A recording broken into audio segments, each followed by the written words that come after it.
bạnជំរាបសួរបងប្អូនទាំងគ្នាជួយខ្ញុំបាទសុខជាតិណាមួយរយៈនេះអ្នកនរគ្នាអត់ដែលបានឃើញខ្ញុំចេញវីដេអូទេពាក់ព័ន្ធជាមួយការចែករំលែកនៅក្នុងការប្រើប្រាស់ GPS ណាអូខេអញ្ចឹងចាប់ពីពេលនេះទៅខ្ញុំនឹងចែករំលែកបន្ថែមទៀតអ្នកនរគ្នាអាចចូលទៅមើលchannel របស់ខ្ញុំទៅក្នុងការប្រើប្រាស់ណាបាទអញ្ចឹងខ្ញុំបានបង្រៀនបងប្អូនទាំងអស់គ្នាឲ្យជ្រើសរើសដុំ GPS ការពារសុវត្ថិភាពយានយន្តមួយដែលល្អសម្រាប់បងប្អូនទាំងអស់គ្នាប្រើប្រាស់ណាអូខេអញ្ចឹងបច្ចុប្បន្ននេះបើសិនបើបងប្អូនទាំងអស់គ្នាចង់ស្វែងយល់បន្ថែមអ្នកនរគ្នាអាចចូលទៅមើល channel YouTube របស់ខ្ញុំតែងតែប្រើប្រាស់ណាហើយ channel YouTube ហ្នឹងមានឈ្មោះថាជីសុខជាឈ្មោះ real របស់ខ្ញុំតែម្ដងព្រោះពិតរបស់ខ្ញុំណាអូខេអញ្ចឹងខ្ញុំបានចែកម្លែកច្រើនជួយបងប្អូនទាំងអស់គ្នាហើយបងប្អូនទាំងអស់គ្នាដែលមានតម្រូវការប្រើប្រាស់ GPS ជាក់ស្ដែងអាចតាក់ទង direct មកយើងបានណាគឺយើងមានដៃគូសហការយើងច្រើនសម្រាប់តម្លើងជូនបងប្អូនទាំងអស់គ្នាហើយមួយទៀតបងប្អូនទាំងអស់គ្នាអាចមិនថានៅខេត្តបណ្ដាខេត្តណាទេបងប្អូនអាចតាក់ទងមកយើងមកគឺយើងមានជំរឿនក្នុងការឲ្យបងប្អូនទាំងអស់គ្នាអាចប្រើបានណាហើយមួយវិញទៀតបងប្អូនទាំងអស់គ្នាតែងតែឃើញគឺ GPS បច្ចុប្បន្ននេះមានអ្នកលក់បោកប្រាស់ច្រើននៅក្នុងទីផ្សារយើងបច្ចុប្បន្នបោកប្រាស់ច្រើនណាអាដុំឧបករណ៍សុទ្ធលេងហ្នឹងជាទូទៅគេបង្ហាញបងប្អូនទាំងអស់គ្នាថាជា GPS ទូចដែលអាចស្ដាប់សលេងបានហើយស្រួលប្រើមិនបាច់សាក់ថ្មមិនបាច់អីមិនបាច់បងសេវាប្រចាំខែប្រចាំអីអញ្ចឹងpage ដែលលក់បែបហ្នឹងហើយ page ដែលនិយាយបែបហ្នឹងគឺគេកុហកបងប្អូនទាំងអស់គ្នាទេណាជាក់ស្ដែងគឺវាមិនអាចទៅរួចទេបាទខ្ញុំជាអ្នកចែករំលែកអាហ្នឹងផ្ទាល់ហើយខ្ញុំតេស្តជាក់ស្ដែងបងប្អូនទាំងអស់គ្នាមើលនៅក្នុង channel របស់ខ្ញុំហើយខ្ញុំលក់អ្វីដែលខ្ញុំប្រាប់ថាបងប្អូនទាំងគ្នាទិញយកប្រើប្រាស់កើតខ្ញុំប្រាប់ថាកើតអត់កើតខ្ញុំប្រាប់ថាអត់កើតណាអូខេអញ្ចឹង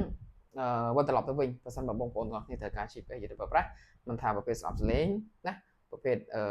លក្ខណៈអាជីវកម្មណាមិនថាបងប្អូនទាំងគ្នាប្រើប្រភេទ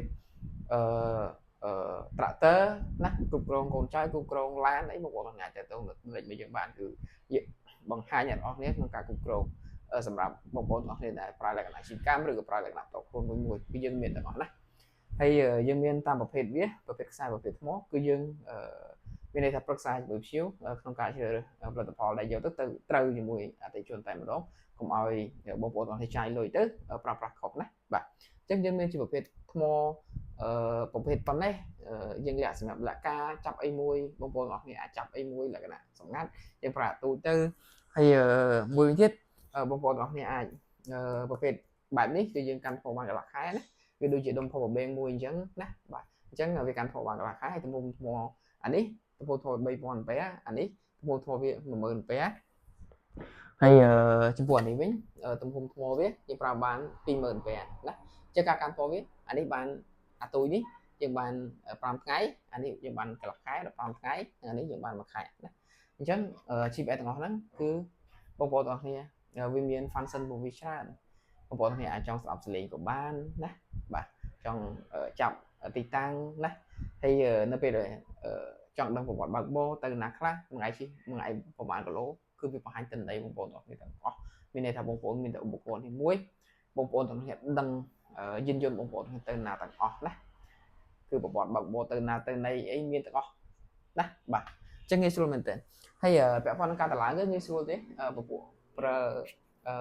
ប្រភេទពពួកប្រើថ្មនេះមានន័យថាបងប្អូនទាំងគ្នាគាត់និយាយទៅបោះក្នុងឡោទៅចប់បងប្អូនទាំងគ្នាអាចដឹង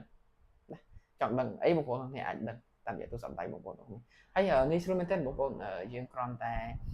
យកវាទៅដាក់ប្រកបនៅកន្លែងណាមួយទៅគឺចប់រឿងបងប្អូនគ្នាអាចដាក់បានដែរណាដើម្បីការពារសុវត្ថិភាពបងប្អូនទាំងគ្នាហើយយើងប្រើទៅលើប្រភេទបងប្អូនទាំងគ្នាចេះគិតខ្ជិលកាត់ខ្សែឡានខ្សែអីហ្នឹងណាបាទអញ្ចឹងត្រូវហើយយើងបងប្អូនឲ្យប្រើអាប់ប៉ុណ្ណឹងគឺត្រូវហើយហើយមួយទៀតបើសិនបើបងប្អូនទាំងអស់គ្នាប្រើប្រាស់លក្ខណៈអាជីវកម្មអញ្ចឹងបើសិនបើបងប្អូនប្រើលក្ខណៈអាជីវកម្មគឺខ្ញុំណែនាំបងប្អូនទាំងប្រភេទនេះបាទប្រភេទពួកនេះណាគឺយើង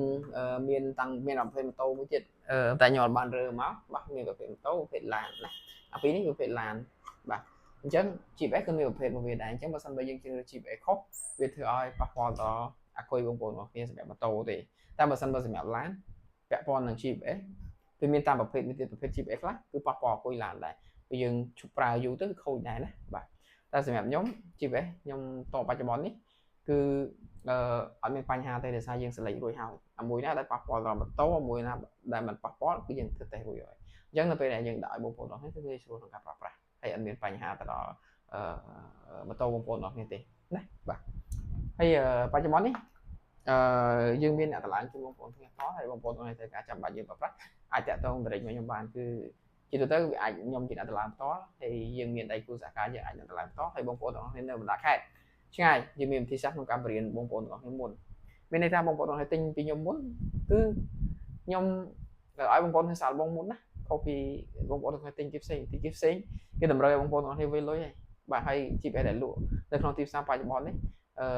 $10ជាង$20ជាងបងប្អូនខ្ញុំមិនបាច់ទិញទេយកទៅប្រើប្រាស់អត់កើតទេដូចឲ្យលុយកញ្ចាយអញ្ចឹងណាអូខេអញ្ចឹងវិលត្រឡប់ទៅវិញចាប់ពីពេលហ្នឹងទៅខ្ញុំនឹងធ្វើវីដេអូចែកម្លែកបន្ថែមទៀតសម្រាប់បងប្អូនទាំងអស់គ្នាតែចង់ដឹងពាក់ព័ន្ធនឹងប្រព័ន្ធសុវត្ថិភាព GPX នេះអូខេជម្រាបជួបក្នុងវីដេអូក្រោយអរគុណ